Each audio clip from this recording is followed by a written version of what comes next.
Hi everyone, this is Mrs. Show. Today our objective is to be able to add rational numbers. So to start, I want you to label your notes 2-2, and I want you to try these three problems on adding and subtracting integers. Remember, if they're the same sign, add. If they're different signs, subtract. Pause the video, try these three, and then when you finish, resume or play the video.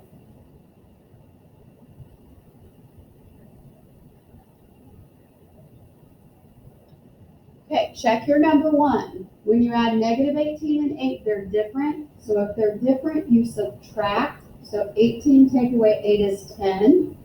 The higher number is negative, so my answer is negative 10. Number two, 20 and negative 5 are different signs. So if they're different, subtract to get 15. Check the higher number. The higher number is positive, so it's a positive 15. Number three, negative 7 and negative 25 are the same sign, so if they're the same, find the sum, which means to add, to get 32. Check the higher number. If the higher number is negative, your answer is negative. So this is a review of adding and subtracting integers that we worked on the past few days. Now today we're going to add and subtract rational numbers, which means we're going to have fractions and decimals. So on your paper, write number 4, 5/8 plus negative 7/8.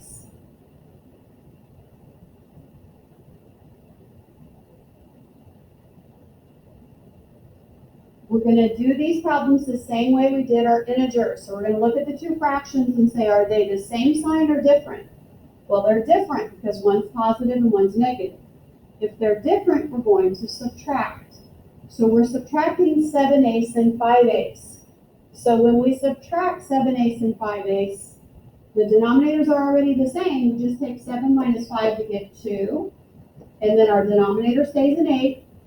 Check the higher fraction. The higher fraction is negative, so my answer is negative.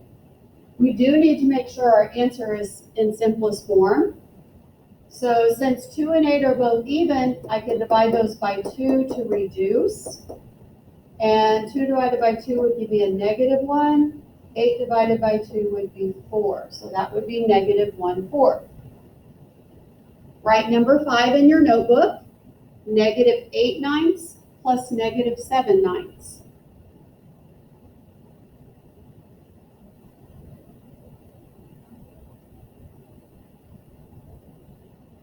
Okay, if I look at these two fractions, they're both negative. They're the same. If they're the same, I find the sum, which means add. 8 plus 7 is 15. Denominator stays a 9. The higher fraction's negative, so it's negative. But negative 15/9 is improper, so we have to make it a mixed number by taking 15 and dividing by 9. So 9 goes into 15 once, with 6 left over. If I go in a circle, this would be negative 1 and 6/9.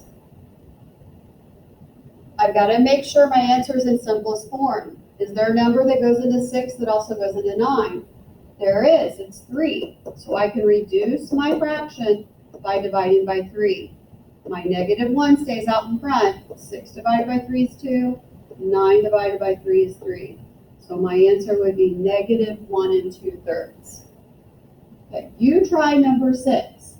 Pause the video. When you get done with number 6, hit play.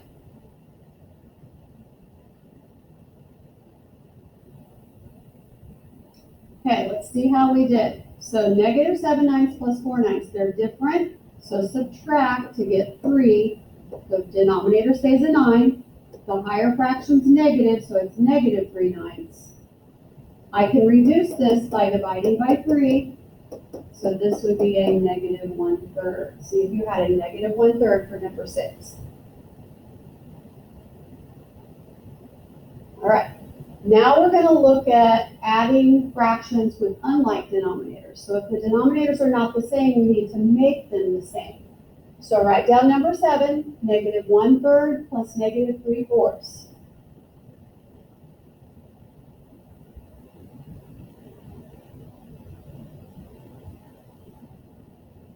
Okay, we need to find a number that 3 and 4 both go into, which would be 12. So we're going to change these both to something over 12.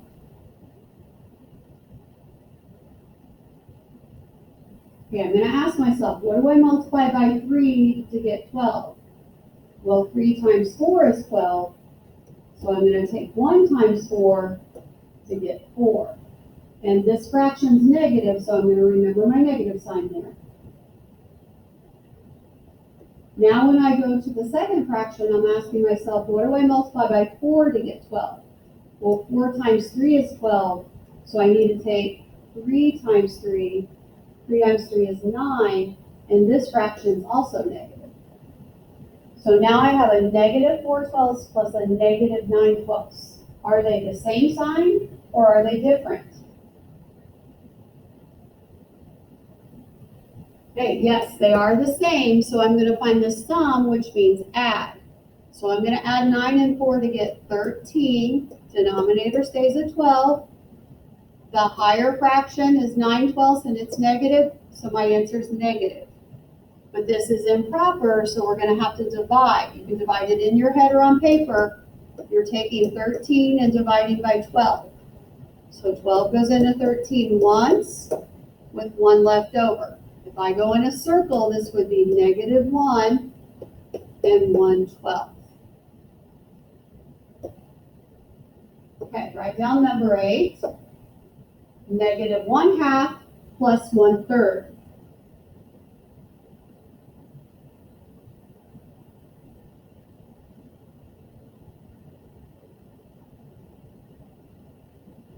Okay, our first step is to get a common denominator because when we add and subtract fractions, we need a common denominator. So we're going to think about, well, what could we use? What's a number that 2 and 3 both go into?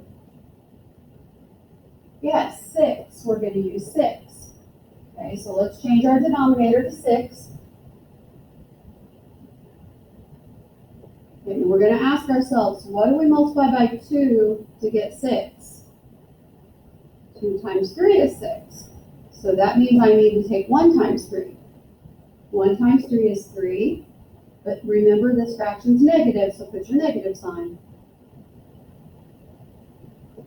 Then I'm going to look at my other fraction and say, what do I multiply by 3 to get 6? 3 times 2 is 6. That means I need to take 1 times 2 to get 2. So your first step is to find a common denominator. Now look at your fractions and ask yourself, are they the same sign or different? Yes, they're different. So if they're different, I'm going to subtract. So 3/6 take away 2/6 is 1/6.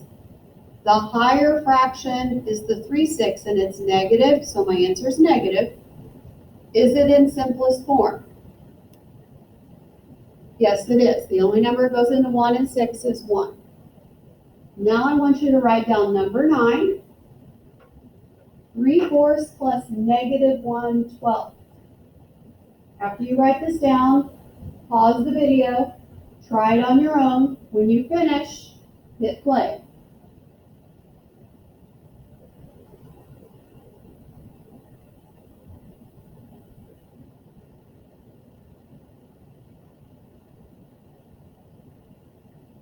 Okay, let's check this out.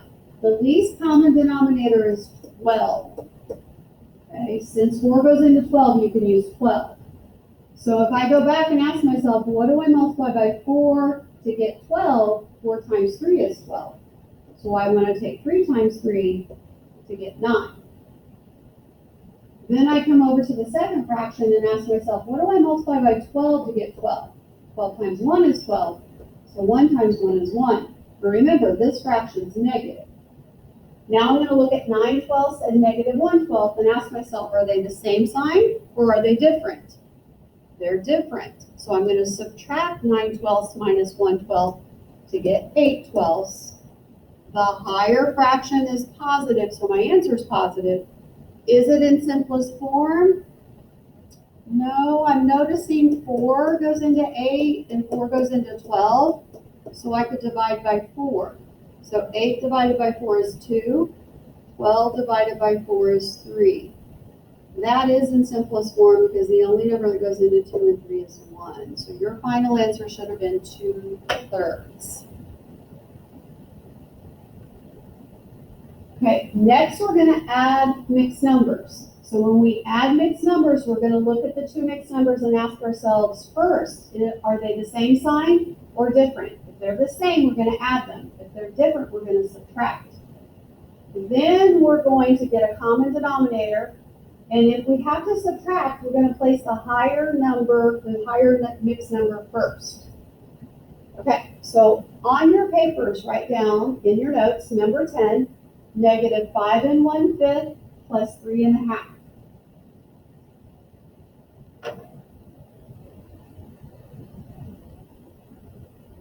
Okay, when you have mixed numbers, we're going to do those a little different than we did the fractions. Because sometimes we're going to have borrowing on mixed numbers. So before you get a common denominator, just look at these two mixed numbers. Are they the same sign or are they different? They're different because one is negative and one is positive. If they're different, I want to subtract, right? But if I subtract, I got to put the higher mixed number first. Well, 5 1/5 is more than 3 1/2. So out to the side, write 5 1/5 first minus 3 1/2. So when you're subtracting, you got to put the higher mixed number first.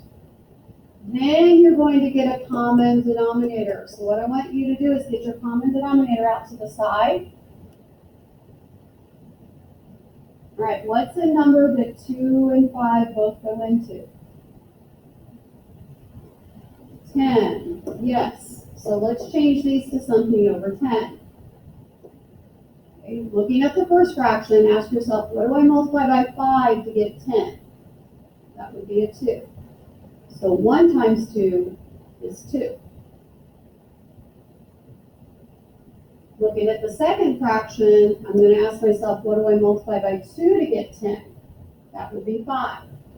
So 1 times 5 is 5. Okay, now when I look at my fractions, I have a 2/10 minus 5/10. So I can't do that. 5 is bigger than 2. So sometimes you have to borrow, and this is a case where you have to borrow. So what you're going to do is cross out the 5, make it 4. You're going to borrow 1 whole from the 5. Remember, 1 whole is the same as 2 over 2, 3 over 3, 4 over 4, 5 over 5, 6 over 6. Well, my denominator is a 10 here. So I'm going to think of that 1 whole as 10/10. So when I borrow 1 whole, it's the same as 10/10. What I want you to do is put plus 10/10 here. So I'm borrowing from the 5, making it 4. But I'm thinking of that 1 whole as 10/10. I have to add together what I borrowed plus what I already had. So I got to add the 2/10 and 10/10 together to get a total of 12/10. Okay, so you're not just crossing out the 2/10 and making it 10/10. You get 10/10 more, which makes 12/10. Now you can subtract. Now you can take 12/10 minus 5/10. So 12 take away 5 is 7/10. Then you can subtract your whole numbers. 4 minus 3 is 1. It's 7/10 in simplest form. Yes. So this would be my final answer. I just got to go back and ask myself, though, is my answer positive or negative? So if I go back, 5 1/5 is higher, and 5 1/5 is negative, so my final answer should be negative. Okay, write down number 11. Negative 1 1/3 plus 7.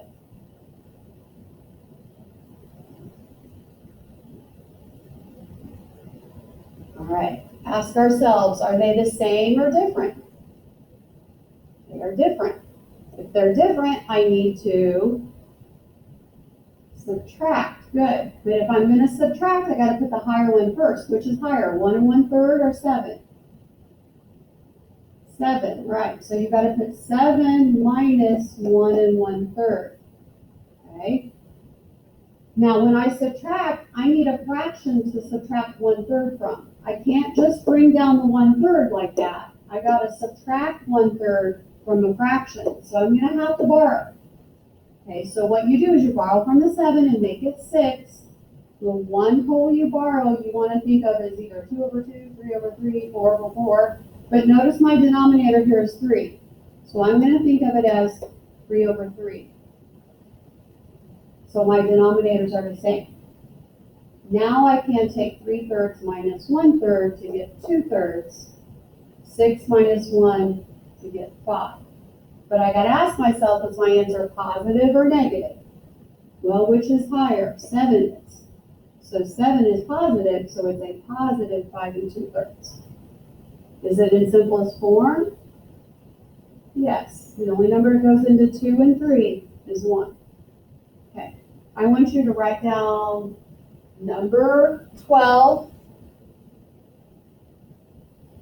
Okay, go ahead and try this on your own. Hit pause, and when you get done,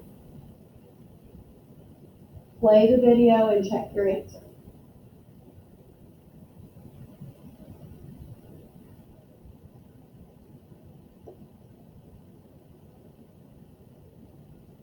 Okay, let's see how you did. So negative 8 2/3 and 9 1/10 are different. If they're different, I'm going to subtract. So I'm going to take 9 1/10 minus 8 2/3.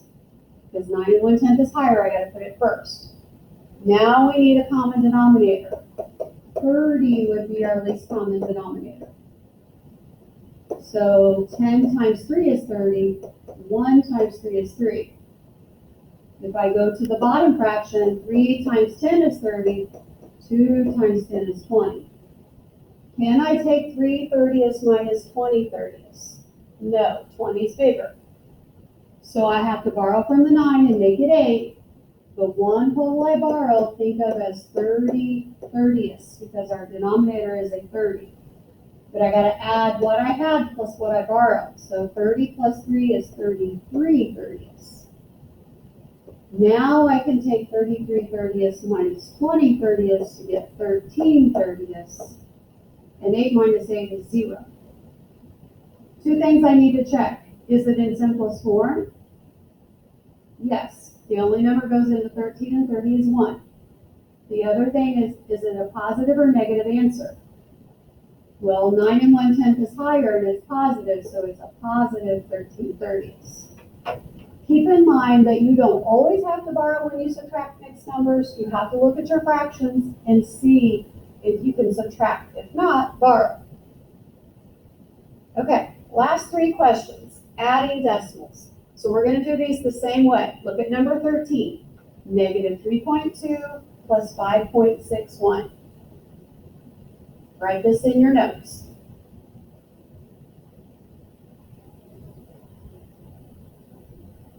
Okay, you're going to ask yourself, are they the same or different? They are different. If they're different, I need to subtract. If I'm going to subtract, I got to put the higher one first. So out to the side, you're going to put a 5.61 first because it's higher. You're subtracting 3.2. When you add and subtract decimals, you have to line up the decimal points, right? So you need to write it like this, lining up your decimal points. You could fill in with a 0 here. You're going to go ahead and take 1 minus 0. 6 minus 2 is 4. Your decimal point goes straight down. 5 minus 3 is 2. And then we have to look at whether our answer is positive or negative. Well, which is higher, 3.2 or 5.61? Yes, 5.61 is. And it's positive, so my answer is a positive 2.41. Okay, write down number 14. Negative 4 plus negative 6.7.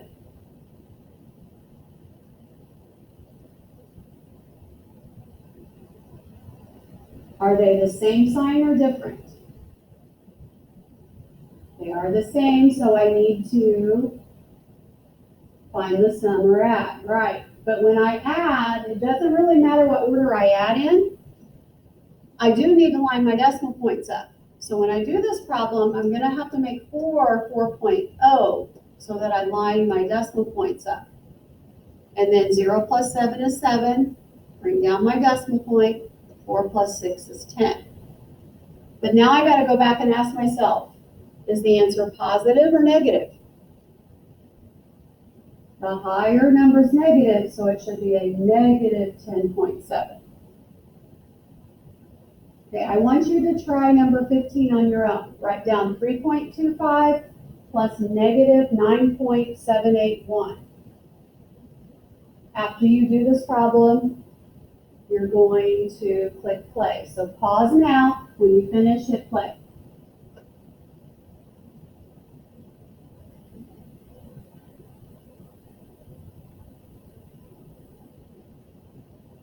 Okay, so let's look at this problem.